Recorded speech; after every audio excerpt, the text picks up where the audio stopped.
જો તમે સુરતમાં રહો છો અને હજી સુધી પણ હનુમાનજીના આ સુપ્રસિદ્ધ મંદિરના દર્શન નથી કર્યા તો કદાચ તમે સુરતના સૌથી રહસ્યમય અને ચમત્કારી મંદિરને મિસ કરી રહ્યા છો। નમસ્કાર દોસ્તો, હું છું સુરતથી સુરતવાલા વ્લોગ્સ નિમેશ અને સ્વાગત છે તમારું આજના આપણા નવા એક્સપ્લોર વિડીયોમાં। જી હા દોસ્તો, હું વાત કરું છું સુરતના અલથાણ વિસ્તારમાં આવેલા હનુમાનજીના અત્યંત ચમત્કારી મંદિરની કે જેનું નામ છે શ્રી મહેંદીપુર બાલાજી મંદિર।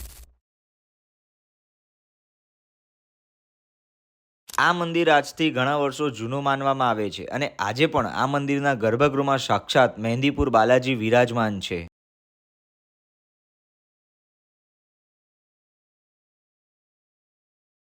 દોસ્તો, કહેવાય છે કે જેટલું મહત્વ રાજસ્થાનમાં સ્થિત મહેંદીપુર બાલાજીનું છે એટલું જ મહત્વ સુરતમાં આવેલા આ મહેંદીપુર બાલાજીનું પણ માનવામાં આવે છે। જે લોકો રાજસ્થાન મહેંદીપુર બાલાજીના દર્શન કરવા નથી જઈ શકતા તેવા શ્રદ્ધાળુઓ સુરતમાં આ મહેંદીપુર બાલાજીના મંદિરમાં આવીને દર્શન કરી ધન્યતા અનુભવે છે। ઘણા શ્રદ્ધાળુઓનું એવું પણ માનવું છે કે આ મહેંદીપુર બાલાજીના દર્શન કર્યા બાદ જીવનની દરેક તકલીફોમાંથી મુક્તિ મળે છે। મંગળવાર અને શનિવારના દિવસે ઘણા બધા શ્રદ્ધાળુઓ દૂર દૂરથી મહેંદીપુર બાલાજીના દર્શન કરવા માટે આ મંદિરમાં આવે છે। તો દોસ્તો, જો હવે ક્યારેક થોડો ઘણો સમય મળે ને તો સુરતમાં સ્થિત આ મહેંદીપુર બાલાજીના એકવાર દર્શન જરૂરથી કરજો। અને મારી થોડી ઘણી પણ જો કોશિશ અને જાણકારી પસંદ આવી હોય ને તો વિડીયોને લાઇક શેર કરી કમેન્ટમાં જય મહેંદીપુર બાલાજી લખવાનું ભૂલતા નહીં।